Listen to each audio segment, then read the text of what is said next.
the 1950s. It's often remembered as a time of peace and prosperity. But the echoes of World War II still resonated. The world was a different place. New conflicts emerged. These conflicts would define a generation. The world was divided. On one side, the United States and its allies. On the other, the Soviet Union and its bloc. This rivalry, the Cold War, cast a long shadow. It fueled proxy wars and sparked an arms race. The 1950s saw the development of terrifying new weapons, including nuclear bombs. But conventional warfare was also changing. The Korean War and the start of the Vietnam War showcased these changes. New technologies and tactics emerged. Soldiers faced different challenges on the battlefield. Examining the weapons of the 1950s gives us a glimpse into this turbulent decade. It helps us understand the conflicts that shape the world we live in today. The Korean War, from 1950 to 1953, was a brutal conflict. It was a proxy war between the superpowers. Communist North Korea, backed by China and the Soviet Union, invaded the South. The United States, alongside UN forces, intervened to support South Korea. This war was a clash of ideologies, but it was also a clash of weapons and military technology. The Korean War saw a mix of old and new. World War II-era weapons were used alongside more modern equipment. This conflict provided a testing ground for new tactics and technologies. The Korean Peninsula, a land of rugged mountains and rice paddies, became a fierce battleground. Soldiers fought in brutal conditions. They faced freezing winters and scorching summers. The weapons they used played a crucial role in the outcome of the war. The individual soldier in the Korean War carried a variety of weapons. The most common were rifles. Two rifles in particular represent the different sides of the conflict: the American M1 Garand and the Soviet AK-47. The M1 Garand was a semi-automatic rifle. It was known for its accuracy and reliability. American soldiers relied heavily on the M1 throughout the war. It gave them an advantage in firefights. The AK-47, on the other hand, was an assault rifle. It was designed by Mikhail Kalashnikov in the Soviet Union. The AK-47 was known for its simplicity, ruggedness, and firepower. It could fire in both semi-automatic and fully automatic modes. This gave it a distinct advantage in close quarters combat. These two rifles represent the different military philosophies of the time. The M1 Garand was a precision instrument. The AK-47 was a weapon designed for mass production and ease of use. Both rifles played a significant role in shaping the outcome of the Korean War. The Korean War also saw the use of tanks. The American M4 Sherman, a veteran of World War II, clashed with the Soviet T-34. These tanks represented different design philosophies. The M4 Sherman was a reliable and mobile tank.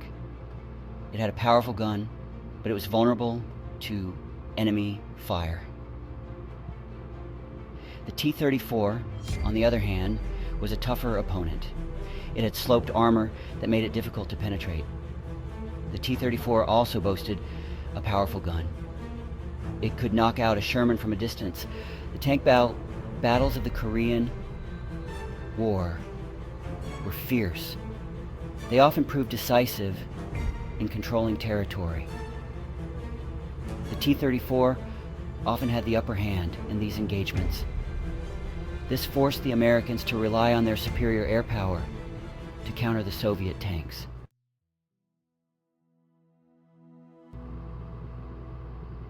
Section 5. Duel in the skies. MiG-15 and F-86 Sabre. The skies over Korea witnessed a different kind of duel. Jet fighters engaged in dogfights at supersonic speeds. The Soviet MiG-15 and the American F-86 Sabre were the main contenders. The MiG-15 was a fast and maneuverable jet fighter. It had a high climb rate and was heavily armed. It posed a serious threat to American bombers. The F-86 Sabre was designed to counter the MiG-15. It was also a fast and agile jet. The Sabre had better maneuverability at low altitudes. This gave it an edge in dogfights. The air battles over Korea were some of the most intense of the war. Both sides suffered heavy losses. The F-86 Sabre ultimately proved to be the superior aircraft. The American pilots gained air superiority. Section 6. Beyond the battlefield, artillery and naval power. While rifles, tanks, and aircraft played a crucial role in the Korean War, other weapons also had a significant impact. Artillery, for example, was used extensively by both sides. Artillery bombardments inflicted heavy casualties and disrupted enemy movements. Naval power also played a role, particularly for the United States. The U.S. Navy controlled the seas around Korea. This allowed them to blockade North Korean ports and launch amphibious assaults. The USS Missouri, a massive battleship, bombarded coastal targets in Korea. The Korean War demonstrated the importance of a combined arms approach to warfare. It wasn't just about having superior tanks or aircraft. Success depended on the effective coordination of all branches of the military. Section 7. The Early Whispers of Vietnam, a new kind of conflict. As the Korean War raged, another conflict was brewing in Southeast Asia. The First Indochina War, from 1946 to 1954, saw the Vietnamese fighting for independence from French colonial rule.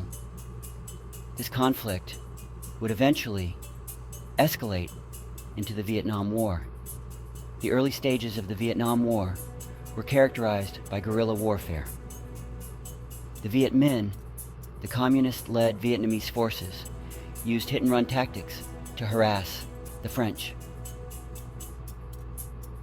They were experts in jungle warfare. The dense jungles of Vietnam presented unique challenges for conventional military forces. The French struggled to adapt to this type of warfare.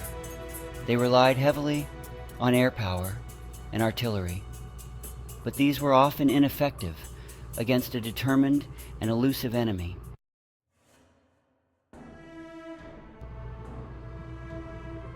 Section 8. The impact of weapons on warfare. Shifting tides. The weapons of the 1950s had a profound impact on the way wars were fought. The development of jet aircraft led to faster and more mobile warfare. Tanks remained a crucial element of ground combat, but the increasing use of anti-tank weapons made them more vulnerable. The Korean War demonstrated the importance of air power in modern warfare. It also highlighted the need for adaptability and innovation. The United States, in particular, learned valuable lessons from the Korean War.